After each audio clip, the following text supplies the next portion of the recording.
પ્રભુનો આભાર માનીએ છીએ કે આપણે ઇઝરાયલી લોકો માંડવા પર્વો પાડતા હતા, રાઈટ? તો મંડપ બાંધીને એમાં રહેતા હતા.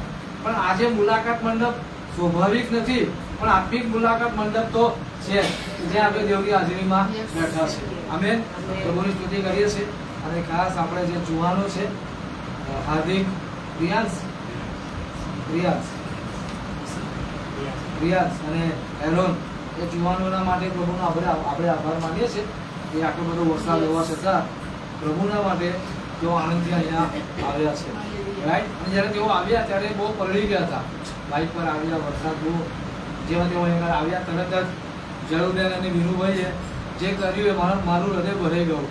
એટલે તળેવ જુવાનો આવ્યા, બધા પલળી ગયા હતા. અને તરત જ જયુબેને ફટાફટ રૂમાલ કાઢ્યા, 3 રૂમાલ જુવાનોને આપી દીધા.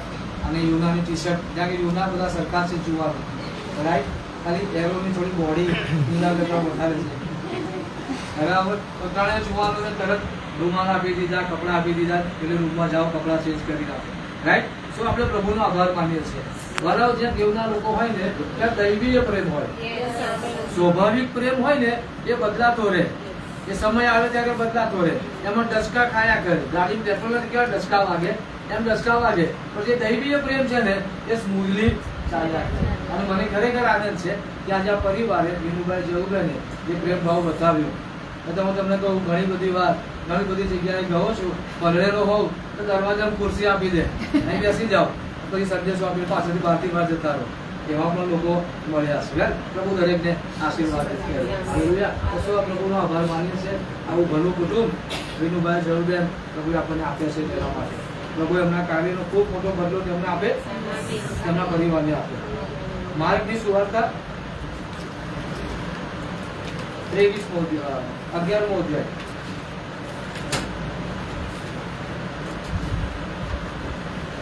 માર્કની સુવાર્તા 11મો અધ્યાય 23મી કલમ. વાંચો કોઈ.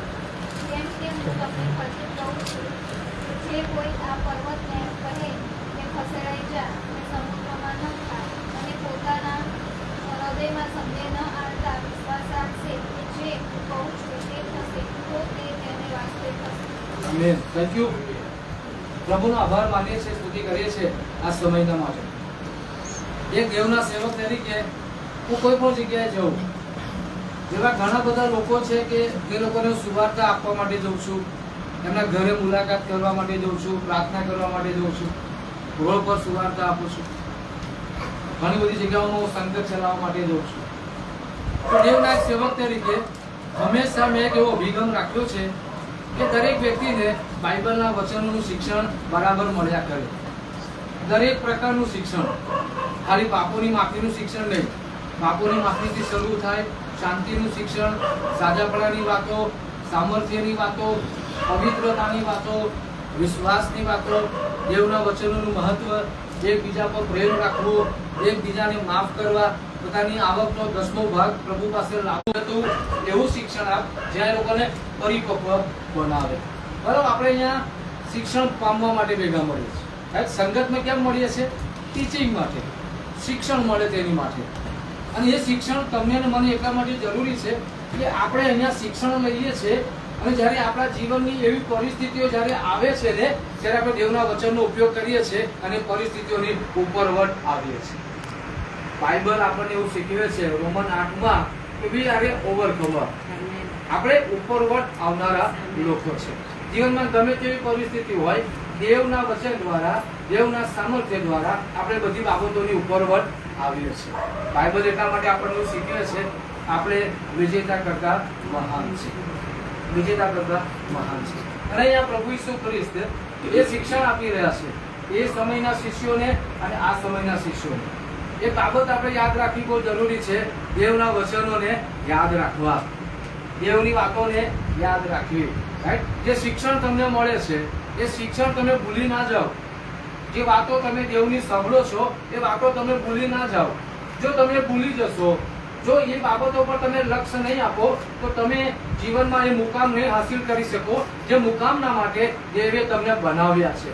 દેવ તમારો એ ઉપયોગ નહીં કરી શકે જે ઉપયોગ થાય એની માટે તમને આ પૃથ્વી પર જન્મ આપવામાં આવ્યો છે, જીવન આપવામાં આવ્યું છે. અને એટલા માટે દેવની વાતો પર લક્ષ્ય આપવું એ બહુ જરૂરી છે. અને અહીંયા ઈસુ એમ કહે છે શિષ્યોને કે જો કોઈ વ્યક્તિ, બહુ મહત્વની વાતો છે, મનમાં શંકા ન લાવે, મનમાં શંકા ન લાવે અને વિશ્વાસ રાખે, અને વિશ્વાસ રાખીને એ પહાડને એમ કે ખસી જા અને સમુદ્રમાં ન ખા. પછી આગળ શું લખ્યું છે ખબર છે? આ શબ્દ મેં મારા ત્યાં સેન્ટરે અને મારા ઘરે હાઇલાઇટ કરી રાખ્યો છે. પછી આગળ હૃદયમાં સંદેહ છે કે પહેલા શું કે 23મી કલમ કહું છું, હું તમને ખચિત કહું છું. ખચિત મતલબ ખાતરીપૂર્વક કહું છું, જે કોઈ આ પર્વતને શું કે પર્વતને ઘેર, ધેટ મીન્સ પર્વત સાથે વાત કરે. જે આપણે આખું બાઇબલ જોઈએ છે કે આપણને દેવે તેમના જેવા બનવા માટે બોલાવ્યા કે આપણે તેમના જેવા બનીએ. રાઈટ? પ્રભુએ જે રીતે અધિકાર ચલાવ્યો, પ્રભુએ જે રીતે પરાક્રમના કામો કર્યા, તેમની સામે જે પરિસ્થિતિ આવીને ઊભી રહી તેની સામે ઈસુએ કેવું ડીલિંગ કર્યું એ રીતે પ્રભુ તમને ને મને શીખવવા માંગે છે. મેં લાસ્ટ ટાઈમ વાત કરી હતી, તમારું મારું ઘડતર થાય એ બહુ જરૂરી છે. એટલા માટે હિબ્રુનો લેખક એમ કહે છે ત્યાં સુધી તમે બાળક રહેશો, તમે ક્યાં સુધી બાળક રહેશો, તમે આ દૂધ જ પીવો છો, તમે ક્યારે સોલિડ ખોરાક ખાશો, તમે ક્યારે વચનના મહત્વના પ્રતિકરણ સમજશો. હવે આ સમય નથી તમે દૂધ પીતા બાળક જેવા આત્મિક રીતે રહો. એટલે કે તમે પહાડને એમ કહો ખસી જા અને પહાડ ત્યાંથી ખસી જશે. અને પછી આગળ એવું લખ્યું છે હું જે કહું છું તે થશે એવો વિશ્વાસ તે રાખશે તો તેના માટે તે થશે. બરાબર? તમને અને મને દેવે આ પૃથ્વી પર એટલા માટે મોકલ્યા છે કે તમે હું દેવની કૃપા પામીએ અને તમે હું દરેક પરિસ્થિતિમાં પ્રભુ ઈસુ ખ્રિસ્તે જે રીતે અધિકાર ચલાવ્યો તે રીતે અધિકાર ચલાવનારા બનો. નો મેટર તમારું એજ્યુકેશન કેટલું છે, તમારી ઇન્કમ કેટલી છે, તમારો દેખાવ કેટલો છે, એ કોઈ મેટર કરતું નથી. મેટર શું કરે છે ખબર છે? દેવના વચનોમાં જે ઓળખ તમારી આપી છે તમે એને સ્વીકારો છો કે નહીં એ બાબત મેટર કરે છે. એ વચનમાં જે મારી ઓળખ આપી છે, અહીંયા ઈસુ એમ કહું તમે પહાડને કહો, પહાડને કહો, એનો મતલબ છે કે આજે તમારા જીવનમાં જે કોઈ પરિસ્થિતિ છે એ પરિસ્થિતિ તમારા શબ્દની રાહ જોઈને બેઠી છે કે ક્યારે તમે શબ્દ બોલો અને એ પરિસ્થિતિઓ બદલાય. એ તમારા શબ્દની રાહ જોવે છે, એ તમારા શબ્દની રાહ જોવે છે. રૂમમાં અંધારું છે, લાઈટ કરવી હોય તો સ્વિચ પાડવાનું. રાઈટ? ગુડ. બરાબર. બધું કરવું પડશે. મારે પછી અહીંયા બહાર કેબલ નાખવો પડશે, પછી મારા ઘરે કનેક્શન લેવું પડશે અને બહાર એવું કશું કરવું પડશે? ખાલી મારે સ્વિચ પાડવાનું. તમારા જીવનમાં જે પરિસ્થિતિ છે ઈસુ એક પહાડ સી દરેકના જીવનમાં કોઈ ને કોઈ જગ્યાએ ચેલેન્જીસ છે, કોઈ પડકાર છે, કોઈ પ્રશ્ન છે, કોઈ નાની મોટી બીમારી છે, કોઈ જરૂરિયાત છે. પ્રભુ એવું ચાહે છે કે આપણે એ પરિસ્થિતિ ઉપર અધિકાર ચલાવનારા બનીએ, એ પરિસ્થિતિને ખસેડનારા બનીએ. બાઇબલ આપણને એવું શીખવે છે. આજે જો આપણે કરી શકતા ના હોત ને તો ઈસુએ કહ્યું જ ના હોત. થોડા સમય પહેલા એક જગ્યાએ હું ગયો તો બાઇબલનું શિક્ષણ એક અઠવાડિયું આપવાનું હતું. પણ હું ત્યાં આ રીતે વચન શીખી રહ્યો હતો. મેં એક બાબત કહી કે પ્રભુએ જે વાતો કરીને આ બાઇબલના પેજ ભરવા માટે નથી કરી. ત્યાં બાઇબલના પેજ ભરાય. યોહાનની સુવાર્તાના 21મા અધ્યાયમાં લખ્યું છે કે ઈસુએ કહેલી વાતો અને ઈસુના પરાક્રમ વિશે લખવામાં આવે ને તો દુનિયામાં સમાવેશ ના થાય એટલું મોટું પુસ્તક થાય. હાલેલુયા. એટલે કે દુનિયામાં સમાવેશ ના થાય એટલું મોટું પુસ્તક થાય. ઘણી ગણીને દેવે આ બાબતો અહીંયા બાઇબલમાં મૂકી છે. તમે પહાડને એમ કહો ખસી જા. પહાડને શું કહો? પહાડને શું કહો? બીમારી હોય તો બીમારીને શું કહેવું જોઈએ? ઈસુના નામમાં. જરૂરિયાત હોય તો શું કહેવું જોઈએ? જરૂરિયાતો મારા જીવનમાંથી દૂર થાવ અને ભરપૂરીપણું આવો. વલાઓ, જો તમે તમારા જીવનમાં તમારી પરિસ્થિતિઓને બદલાયેલી જોવા માંગો છો, માણસોને બદલાયેલા જોવા માંગો છો તો તમારે બોલવું પડશે. અને દેવે એક નમૂનો આપણને આપ્યો. ઉત્પત્તિનો પહેલો અધ્યાય એટલે કે દેવે આકાશ અને પૃથ્વી ઉત્પન્ન કર્યા. પૃથ્વી વ્યસ્ત તથા ખાલી હતી. અને દેવનો આત્મા પાણી પર હાલતો થયો અને દેવે કહ્યું અજવાળું થાવ. શું દેવ બોલ્યા? દેવને અજવાળું જોઈતું હતું માટે દેવ બોલ્યા અજવાળું થાવ. આજે તમારા જીવનમાં શું જોઈએ છે એ તમારે બોલવાનું છે. એ તમારે બોલવાનું છે. શેતાનનું કામ શું છે ખબર? શેતાનનું કામ એ છે કે માણસને દેવ સાથેના એવા કનેક્શનમાં આવતો અટકાવો. એક સુવાર્તિક તરીકે મેં અંધકારના કામોને બહુ નજીકથી જોયા છે. સૌથી પહેલા શેતાન શું કામ કરશે ખબર? કે વ્યક્તિને પ્રભુ પાસે નહીં આવવા દે. જે વ્યક્તિ પ્રભુ પાસે આવે જ નહીં એને દુનિયામાં દુનિયાદારીમાં એવું રાખશે ને એને પ્રભુ યાદ જ ના આવે. એ પોપટ આંબાની ડાળે અને પોપટ સરોવરની પાળે આમ જેમ અત્ર તત્ર સર્વત્ર માણસ ફર્યા કરશે. પ્રભુ પાસે આવવાનું તેને મન જ ન થાય. મેં લાસ્ટ ટાઈમ વાત કરી હતી કે કોઈ વ્યક્તિ હેતુપૂર્ણ રીતે જાય છે. માનો કે આજે હું સુવાર્તાના કામમાં જઉં છું તો હું રખડવા નથી જતો, હું એક હેતુ માટે જઉં છું. કોઈ વ્યક્તિ નોકરી કરે છે તો એક હેતુ માટે જાય છે. પણ જે લોકો હેતુ વગર ફર કર્યા કરે છે, બાઇબલ એમ કહે છે એ શ્રાપ છે. કાઈન જ્યારે હાબેલનું ખૂન કર્યું તો શું કહ્યું દેવે? કે તું પૃથ્વી પર આમ તેમ. આ રીતે દેવે કાઈનને શ્રાપ આપ્યો. તમારા અને મારા જીવનમાં એક મકસદ છે, એક ચોક્કસ હેતુ છે જે દેવે આપણા માટે રાખી મૂક્યો છે. દેવ બોલે અજવાળું થાવ અને દેવે એ જ પેટર્નને આપણને ફોલો કરવાની કહીશ. નો ડાઉટ આજે તમે મેં આવા સંદેશા કેટલા બધા સાંભળ્યા હશે, આવી વાતો તમે કેટલી બધી સાંભળી હશે. તો હું પ્રમાણિકતાથી એમ પૂછો, તમે ફોલો કેટલું કર્યું? તમે કેટલું ફોલો કર્યું? હું ઘણા લોકોને પૂછું બીમાર હોય ત્યારે, બીમાર થયા તો તમે શું કરો છો? કે અમે પ્રાર્થના કરીએ છીએ. એથી વિશેષ શું કરો છો? કે પ્રાર્થના કરીએ છીએ. That's fine. બાઇબલ, જે બાઇબલ તમને અને મને એવું શીખવે છે પ્રાર્થના કરો, એ જ બાઇબલ આપણને એવું પણ શીખવે છે બોલો, અધિકાર ચલાવો. પ્રભુ ઈસુ કઈ કઈ બાબતો માટે મરણ પામ્યા? પ્રભુ ઈસુ મરણ પામ્યા તો કઈ કઈ બાબતો માટે? સૌથી પહેલા પાપ, પછી યશાયા 53 યાદ કરી લે, પછી યશાયા 53 કાઢીએ. ચાલો, યશાયા 53 રાઈટ. કઈ કઈ બાબતો માટે ઈસુ મરણ પામ્યા આપણે જોઈ લઈએ. રાઈટ. ચોથી કલમ.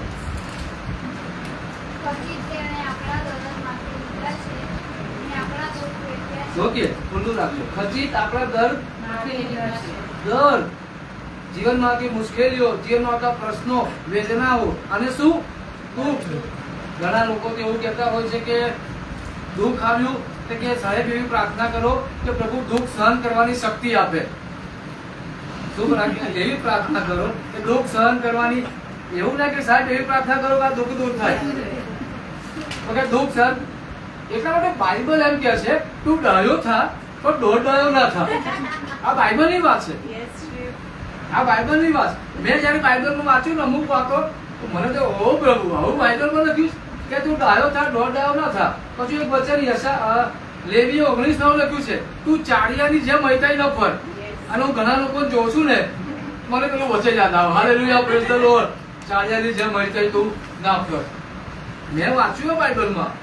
મને તો બહુ પ્રભુ કેટલી બધી નાની નાની વાતો પ્રભુએ આપણા માટે આપી છે જે આપણા જીવનને બનાવવા માટે છે, આપણા જીવનને બાંધવા માટે છે, આપણા જીવનના આશીર્વાદ. એટલે મારા દુઃખ, આજે તમારા મારા જીવનમાં દુઃખ દર્દ એ ઈસુએ એનો મતલબ આજે તમારા જીવનમાં કોઈ દુઃખ આવીને ઊભું રહ્યું, કોઈ એવી બાબત આવીને ઊભી રહી, તમારે શું કરવું જોઈએ ખબર?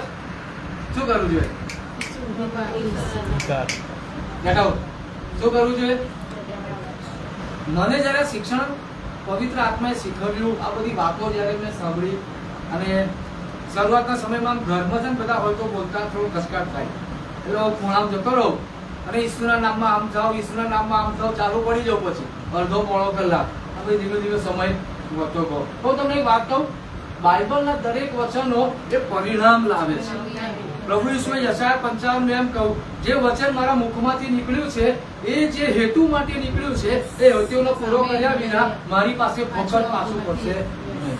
અહીં ઈસુએ કહ્યું, પહાડને કહો, તમારી સામે આ જે પહાડ છે, નાણાકીય પહાડ છે, નાણાકીય જરૂરિયાતનો પહાડ છે, એને કોઈ ઈસુના નામમાં ખસી જાઓ.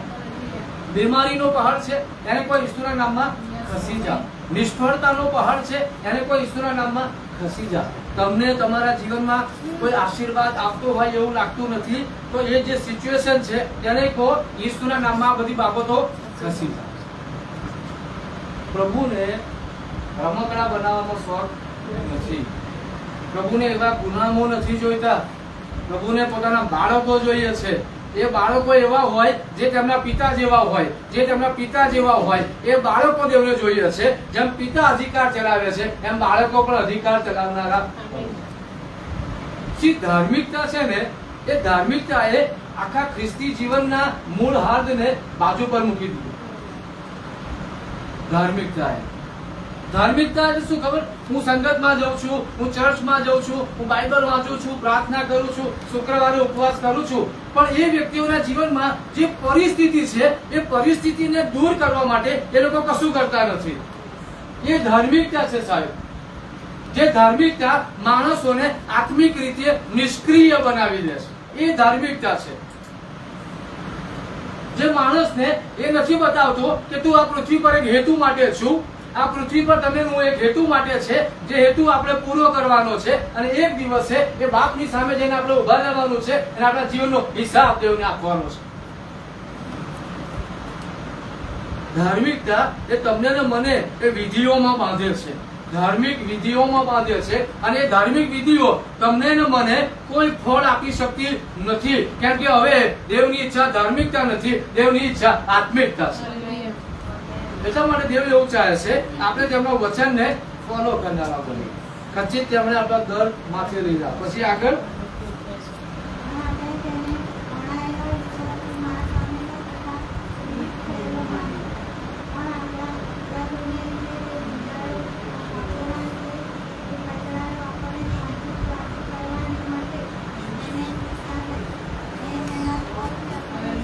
આમેન. આ પ્રભુ ઈસુ આ બાબતોના માટે મરણ પામ્યા. તમને ને મને શું મળે? શાંતિ મળે. સૌથી પહેલા શું મળે? પાપોની માફી મળે. પ્રભુ સાથેનું સમાધાન આપણને મળે. પછી કે શાંતિ મળે. હિબ્રુ શબ્દ છે શાલોમ. એ શાલોમનો મતલબ એવો થાય જીવનના દરેક ક્ષેત્રોમાં સુમેળતા તથા આબાદ. આર્થિક રીતે શાંતિ, માનસિક રીતે શાંતિ, કૌટુંબિક રીતે શાંતિ, સંબંધોમાં શાંતિ, બાળકોના દરેક ક્ષેત્રમાં શાંતિ. એ અહીંયા શબ્દ છે શાલોમ. પછી કહે છે કે તમને સાજાપણું મળે. હાલેલુયા. ઇવન આપણે આગળ વધીએ છીએ તો કરંથીના પત્રમાં લખ્યું છે તમે ધનવાન થાવ એ માટે પ્રભુ ઈસુ વધસ્તંભ ઉપર દરિદ્રી બને. એનો મતલબ કે આજે કોઈ વ્યક્તિના જીવનમાં જે પરિસ્થિતિ છે ને, એ પરિસ્થિતિ વિશે અમે બેસીને વિચાર કરવાનો છે કે આ પરિસ્થિતિ શું મારા જીવનમાં હોવી જોઈએ? આ જે સિચ્યુએશન મારા જીવનમાં છે, ઘણા લોકોના જીવનમાં સતત નિષ્ફળતા જોવા મળે છે. નિષ્ફળતા, કશું કરવા જાય નિષ્ફળતા, કશું કરવા જાય નિષ્ફળતા. વાલા, આજે રાત્રે હું તમને કહેવા માંગુ છું, મને નથી ખબર કે તમે કોણ વ્યક્તિ આ બાબતનો સામનો કરી રહ્યા છે, હું તમને કહેવા માંગુ છું તમારે જઈને તમારા ઘરમાં દરવાજો બંધ કરીને કહેવાની જરૂરિયાત છે, પ્રભુ ઈસુના નામમાં નિષ્ફળતાનો પહાડ મારી સામેથી હટી જા. જરૂરી. જો તમે નહીં કહો તો તમારો પહાડ હટશે નહીં. આપણા અમિત છે, રાઈટ? એ સરસ ટીચર છે, મ્યુઝિક ટીચર છે. એ શીખવે છે. કોઈ અમિત પાસે પેર શીખવા માટે ગયું કે ગિટાર શીખવા માટે ગયું તો કોણ શીખવશે? એ માઇનર, બી માઇનર, સી માઇનર, પછી એ બધું શીખવશે. તો છોકરો ઘરે પ્રેક્ટિસ કરે. 2 મહિના એક વાર ફોન કરીને પૂછશે, સર એ માઇનર કેમ નહીં વગાડવાનો, બી માઇનર કેમ નો વગાડવાનો? 2 વર્ષ પછી પૂછશે તો સર બી માઇનર કેમ નો વગાડવાનું? લાગશે કે ભાઈ ત્યાં શીખવામાં ધ્યાન આપ્યું. આજે અમિત શીખવે છે એ એટલા માટે શીખવે છે કે એ વ્યક્તિ વગાડે. એ વ્યક્તિ શું કરે? એ વ્યક્તિ આખી જિંદગી અમિત પર ડિપેન્ડ રહે એની માટે નથી. બાઇબલ તમને ને મને શું શીખવે છે? પહેલા યોહાનનો પત્ર 4 અધ્યાય 17મી કલમ એવું લખ્યું છે, જેમ ઈસુ આકાશમાં છે તેમ આપણે આ પૃથ્વી પર છે.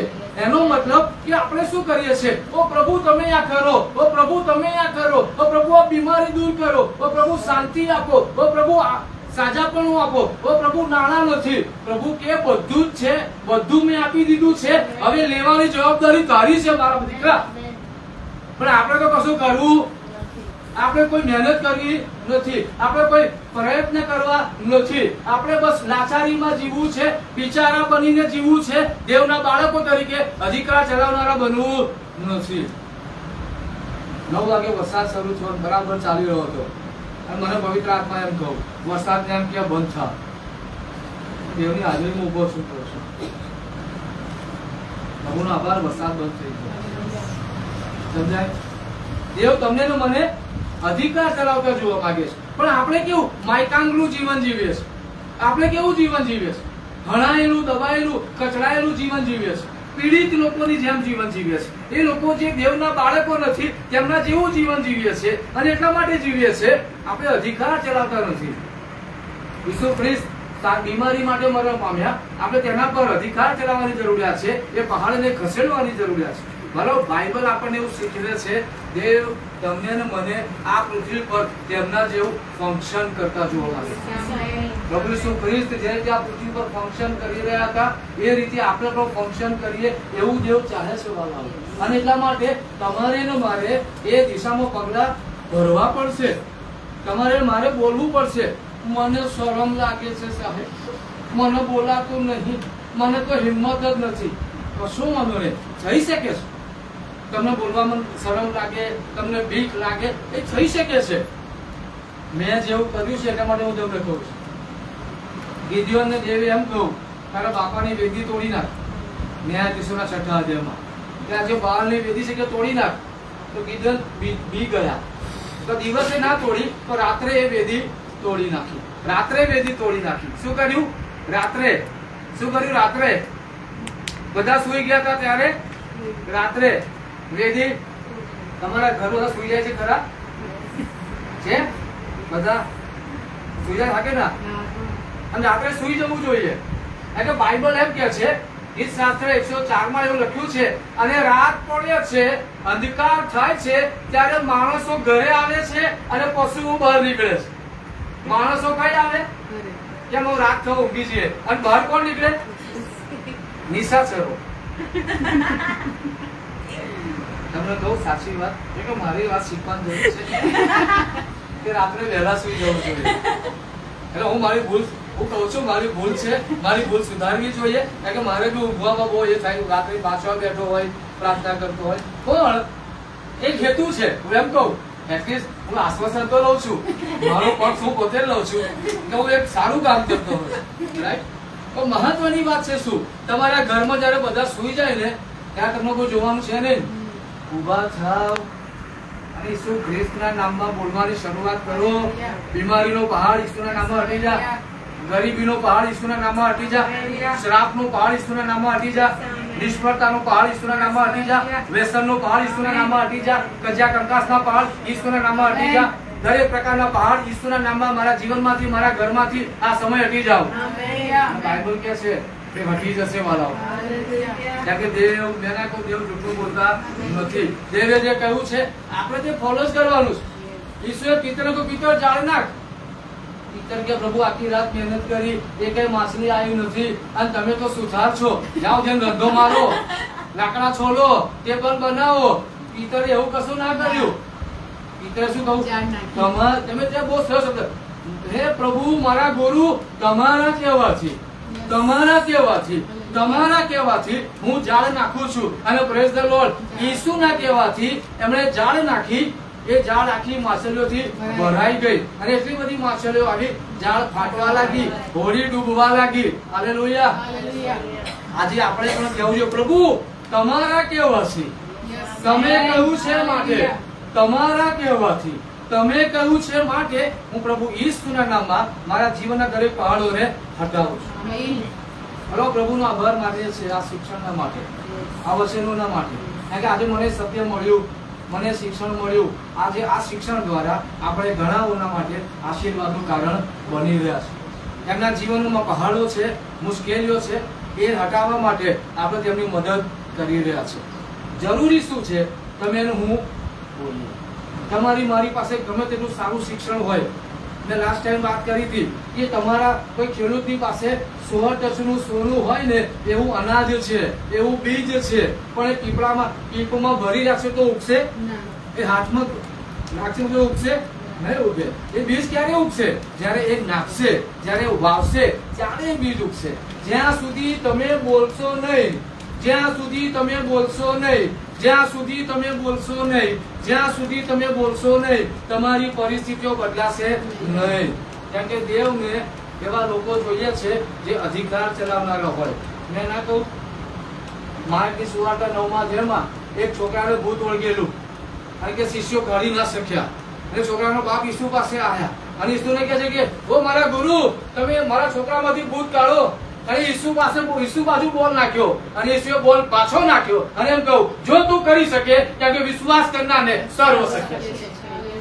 વિશ્વાસ કરનારને સર્વ શક્ય છે. ઈસુએ બોલ પાછો નાખ્યો. એનો મતલબ કે હવે પ્રભુ એમ કહે છે, પ્રભુ એવું ચાહે છે આપણે તેમની જગ્યાએ અધિકાર ચલાવીએ.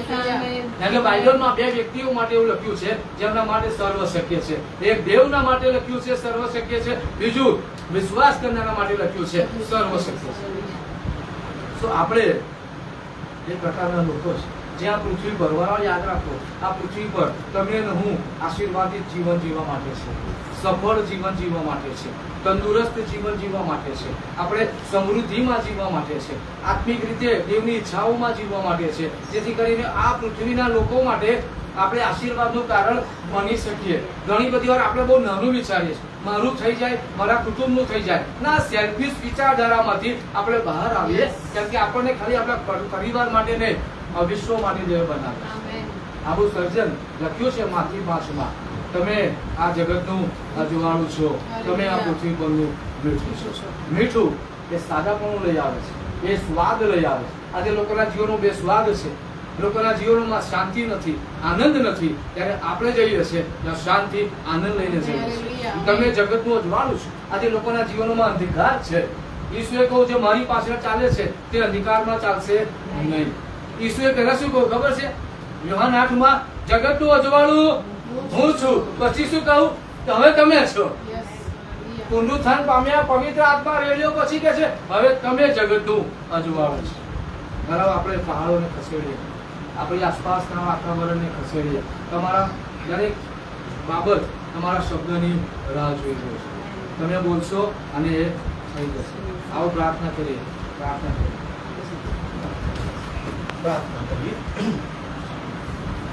પ્રભુ તમારું વચન કહે છે કે જો તું કરી શકે, વિશ્વાસ રાખનારને તો સર્વ શક્ય છે. આ પ્રભુ અમારું વિશ્વાસનું જે લેવલ છે એવા ચમત્કાર અમારી સાથે થવાના છે.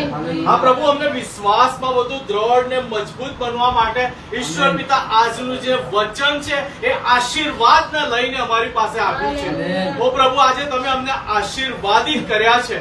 ઓ પ્રભુ, તમારો આભાર માનીએ છીએ આજના વચનને માટે, જે વચન જીવંત વચન છે પ્રભુ. આ પ્રભુ, આ દુનિયા પર કોઈ એવું છે નહીં કે જે પ્રભુ અમને એ સાંત્વન આપી શકે પ્રભુ. આ પ્રભુ, જે અમને ઉદ્ધાર આપી શકે, માત્ર તમે જ એકલા એ જીવતા દેવ છો કે જે અમને અમારા વિશ્વાસમાં વૃદ્ધિ આપે છે.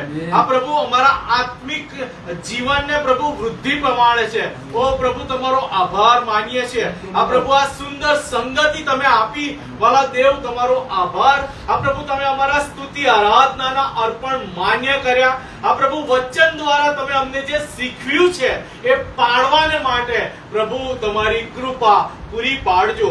આ પ્રભુ, અમે દરેક એ જે વચન છે એની ઘોષણા કરીએ પ્રભુ. આ પ્રભુ, એ વચનથી જીવીએ પ્રભુ. આ પ્રભુ, અમે શબ્દો દ્વારા એ વચન અમારામાંથી બહાર કાઢીએ પ્રભુ. તેવી કૃપા તમે કરો. ઓ વાલા દેવ, આજના વચનથી ઈશ્વર પિતા અમે જીવી શકીએ. કેમ કે પ્રભુ, તમારું વચન કહે છે માણસ એકલી રોટલીથી નહીં પણ હરેક શબ્દ જે દેવના મુખમાંથી નીકળે છે નાથી જીવશે. ઓ હાલેલુયા. પ્રભુ તમે અમને બીજી રોટલી આપી છે જે ખાવાને માટે પ્રભુ અમારો આત્મા ભૂખ્યો છે.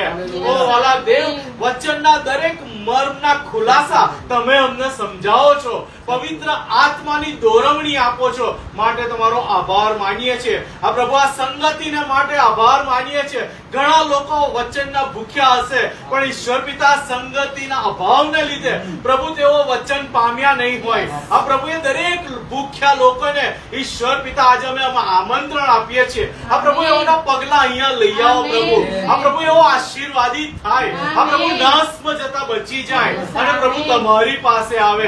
ઓ પ્રભુ તમારો આભાર માનીએ છીએ, તમારી સ્તુતિ કરીએ છીએ વાલા પિતાજી. અહીં બેઠેલી દરેક વ્યક્તિને પ્રભુ તમે સ્પર્શ કરી છે. આ પ્રભુ એ વ્યક્તિના જીવનની દરેક પરિસ્થિતિઓને પ્રભુ તમે જાણી લીધી છે.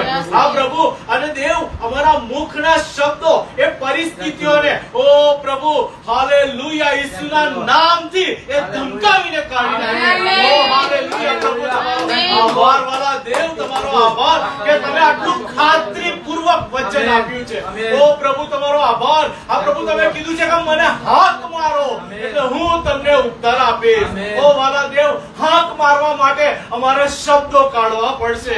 ઓ વાલા પિતાજી, તમારું વચન કહે છે કે જીવન તથા મરણ એ જીભની સત્તામાં છે. આજે પ્રભુ અમે અમારી જીભની સત્તાથી જીવનને પસંદ કરીએ. હાલેલુયા. ઓ પ્રભુ, અમે એવું ફળ ખાઈએ કે અમને જીવન મળે. ઓ વાલા પિતાજી, તમારો આભાર માનીએ છીએ. આ અમૂલ્ય જીવન તમે અમને આપ્યું છે. આ પ્રભુ રોજ ને રોજ અમને આત્મિક ઉન્નતિમાં લઈ જાઓ છો, એના માટે આભાર માનીએ છીએ. પિતાજી, તમારા ચરણોમાં નમ્યા છીએ ત્યારે વાલા પિતાજી અત્યારે અમારા પાપોને પણ યાદ કરીએ છીએ. આ પ્રભુ અમે કબૂલાત કરીએ છીએ. આ પ્રભુ અમે પસ્તાવો કરીએ છીએ. ઓ પ્રભુ, દરેક પાપ ઈશ્વર પિતા જે અમારાથી થયા છે તે અમને માફ કરો પિતા. આ પ્રભુ, અમને માફ કરવાને માટે પણ ઈશ્વર પિતા એવો આત્મા આપો કે અમે માફ કરી શકીએ. ઓ પ્રભુ, જેમ અમે માફ કરીશું એમ તમે અમને માફ કરશો. ઓ પિતાજી, આ પ્રભુ તમારો આભાર માનીએ છીએ. પ્રભુ, તમારું વચન કહે છે કે તમારા સ્વરથી અમે સાજાપણું મેળવીએ છીએ. ઓ વાલા પિતાજી, એ સાજાપણું તો ફક્ત શરીરનું નહીં પણ આત્મિક સાજાપણું છે. ઓ વાલા પિતાજી, તમારો આભાર માનીએ છીએ, તમારી સ્તુતિ કરીએ છીએ, તમારા નામને ધન્યવાદ આપીએ છીએ. વાલા પિતાજી, અહીં બેઠેલી દરેક આશીર્વાદ આપવા જઈ રહ્યા છો. ઓ વાલા પિતાજી, તમારો આભાર માનીએ છીએ, તમારી સ્તુતિ કરીએ છીએ. આ પ્રભુ, આ દરેકે દરેક ક્ષણ ઈશ્વર પિતા અમારા જીવનમાં એ આશીર્વાદનું કારણ બની રહ્યું છે. ઓ પ્રભુ, આવનાર સમયમાં પણ ઈશ્વર પિતા તમે અમારી સાથે અને પાસે રહો. રાઈટ, ચાલો બધા બોલવા શરૂઆત કરીએ. પ્રભુ ઈસુના નામમાં આ ઈશ્વર પિતા મારા જીવનના દરેક પર્વત ખસી જાઓ. હાલેલુયા. ધન્યવાદ પ્રભુ. યસ પ્રભુ. આ પ્રભુ, ધન્યવાદ. હાલેલુયા. આ પ્રભુ, કોઈ સંદેહ વગર મારા પિતાજી આજે હું વિશ્વાસ કરું છું કે મારા જીવનના દરેક પહાડ ખસી જાય. આ પ્રભુ, આપણે પહાડને આશીર્વાદ નહીં આપવાનો. આપણે બોલે રાખો. એક મિનિટ શાંત રહીએ. આપણે પહાડને આશીર્વાદ નહીં આપવાનો. આમ બધા ઉભા છે, પહાડને આશીર્વાદ આપતા હોય એમ. નો સર, આંગળી લાંબી કરો. આ તમારી આંગળી લાંબી કરો. બરાબર, આંગળી લાંબી કરો. રાઈટ, આ તમારી આંગળી લાંબી કરો. હાલેલુયા. હાલેલુયા. આંગળી લાંબી કરો. ઈસુના નામમાં, ઈસુના નામમાં, ઈસુના નામમાં, ઈસુના નામમાં સગળા પહાડ, સગળા પહાડ, સગળા પહાડ, સગળા પહાડ. ચપટી વગાડો. Yes. વાગે છે? તારી નહીં વાગતી, અવાજ નહીં આવતો. આમ સગળા પહાડ કેવડા આમ? સગળા પહાડ. ઈસુના નામમાં, ઈસુના નામમાં મારી સામેથી હટી જા, મારી સામેથી હટી જા. આ સમય હટી જા, આ સમય હટી જા. મારા પરિવારમાંથી હટી જા, મારા પરિવારમાંથી હટી જા. બીમારીઓ હટી જાવ, બીમારીઓ હટી જાઓ. ગરીબી હટી જાવ, ગરીબી હટી જાઓ. પ્રશ્નો હટી જાવ, પ્રશ્નો હટી જાઓ. ચપટી વાગી જોઈએ આમ. Yes. નિષ્ફળતાઓ હટી જાવ, નિષ્ફળતાઓ હટી જાઓ. ઈસુના નામમાં હટી જાવ. ઈસુના નામમાં હટી જાઓ. એવી દરેક બાબતો એવી દરેક બાબતો જે મને અશાંત કરે છે, જે મને અશાંત કરે છે, ઈસુના નામમાં, ઈસુના નામમાં, ઈસુ નાઝારીના નામમાં, ઈસુ નાઝારીના નામમાં જીવનમાંથી હટી જાઓ. મારા જીવનમાંથી હટી જાઓ. આ સમય હટી જાઓ. આ સમય હટી જાઓ. દરેક બંધન, દરેક બંધન, અંધકારની દરેક શક્તિ અંધકારની દરેક શક્તિ પ્રભુ ઈસુના નામમાં, પ્રભુ ઈસુના નામમાં મારા જીવન પરથી, મારા જીવન પરથી, મારા કુટુંબ પરથી, મારા કુટુંબ આ પરથી સમય હટી જાઓ. આ સમય હટી જાઓ. હટી જા. હટી જાઓ. બીમારી હટી જા. બીમારી હટી જાઓ. પ્રશ્નો હટી જા. પ્રશ્નો હટી જાઓ. ભય હટી જા. ભય હટી જાઓ. ખોટી બીક, ખોટી બીક, ખોટી બીક, ખોટી બીક, માણસોની ખોટી બીક, માણસોની ખોટી બીક, બીમારીની બીક, બીમારીની બીક, નિષ્ફળતાની બીક, નિષ્ફળતાની બીક પ્રભુ ઈસુના નામમાં, પ્રભુ ઈસુના નામમાં જીવનમાંથી હટી જા. મારા જીવનમાંથી હટી જાઓ. પ્રભુ ઈસુના નામમાં, પ્રભુ ઈસુના નામમાં દેવાનો પહાડ, દેવાનો પહાડ, નાણાકીય અછતનો પહાડ, નાણાકીય છતનો પહાડ, લિમિટેડ આવકનો પહાડ, લિમિટેડ આવકનો પહાડ ઈસુના નામમાં, ઈસુના નામમાં મારા જીવનમાંથી હટી જા. મારા જીવનમાંથી હટી જાઓ. મારા પરિવારમાંથી હટી જા. મારા પરિવારમાંથી હટી જાઓ. અશાંતિના પહાડો, અશાંતિના પહાડો, અશાંતિના પહાડો, અશાંતિના પહાડો ઈસુના નામમાં, ઈસુના નામમાં મારા જીવનમાંથી હટી જા. મારા જીવનમાંથી હટી જાઓ. પ્રભુ ઈસુના નામમાં, પ્રભુ ઈસુ મારા જીવનમાંથી, મારા પરિવારમાંથી, મારા પરિવારમાંથી આ સમય હટી જા. આ સમય હટી જાઓ. ઓ શેતાન, ઓ શૈતાન, ઈસુના નામમાં, ઈસુના નામમાં મારા પરિવારમાંથી હટી જા. મારા પરિવારમાંથી હટી જાઓ. મારા જીવનમાંથી હટી જા. મારા જીવનમાંથી હટી જાઓ. મારા આશીર્વાદ પરથી હટી જા. મારા આશીર્વાદ પરથી હટી મારા જાઓ. ભવિષ્ય પરથી હટી જા. મારા ભવિષ્ય પરથી હટી જાઓ. ઈસુના નામમાં, ઈસુના નામમાં ગેટ આઉટ, ગેટ આઉટ, નીકળી જાઓ. નીકળી જાઓ. મારા જીવનમાંથી, મારા જીવનમાંથી, મારા પરિવારમાંથી, મારા પરિવારમાંથી, મારા ભવિષ્યમાંથી, મારા ભવિષ્યમાંથી ઈસુના નામમાં, ઈસુના એ નામમાં પહાડો એ પહાડો ઉખડી જાઓ. ઉખડી જાઓ. અને સમુદ્રમાં નંખાઓ. સમુદ્રમાં નંખાઓ. સમુદ્રમાં નંખાઓ. સમુદ્રમાં નંખાઓ. સમુદ્રમાં નંખાઓ. સમુદ્રમાં નંખાઓ. જે રીતે જે રીતે એ ઇઝરાયલીઓનું પીછો કરતા એ ઇઝરાયેલોનો પીછો કરતા મિસ્રીઓનું સૈન્ય મિસ્રીઓનું સૈન્ય એ લાલ સમુદ્રમાં ડૂબી ગયું. લાલ સમુદ્રમાં ડૂબી ગયું. ફરી દેખાયું નહીં. ફરી દેખાયું નહીં. ફરી દેખાયું નહીં. ફરી દેખાયું નહીં. એ સૈન્ય, એ સૈન્ય, એ દુશ્મનો એ દુશ્મનો ફરી દેખાયા નહીં. ફરી દેખાયા નહીં. ઈસુના નામમાં ઈસુના નામમાં સગડા પહાડો મારા સગડા પહાડો સમુદ્રમાં એ રીતે નંખાવ. સમુદ્રમાં એ રીતે નંખાઓ. ફરી પાછા દેખાય નહીં. એ ફરી પાછા ફરી પાછા દેખાય નહીં. ફરી પાછા ફરી પાછા દેખાય નહીં. ફરી પાછા ફરી પાછા દેખાય દેખાય નહીં. ફરી પાછા દેખાય નહીં. હાલેલુયા. હાલેલુયા. હાલેલુયા. હાલેલુયા. અને આ જ રીતે તમારા ઘરમાં જેને પણ તમે પ્રમાણે અમે પ્રભુ તમને ખૂબ આશીર્વાદ આપે. તમારી સામે, તમારી સાથે રહે અને તમારી આગળ, તમારી પાછળ યહોવાની કૃપા રહે. Amen. God bless you. Good night.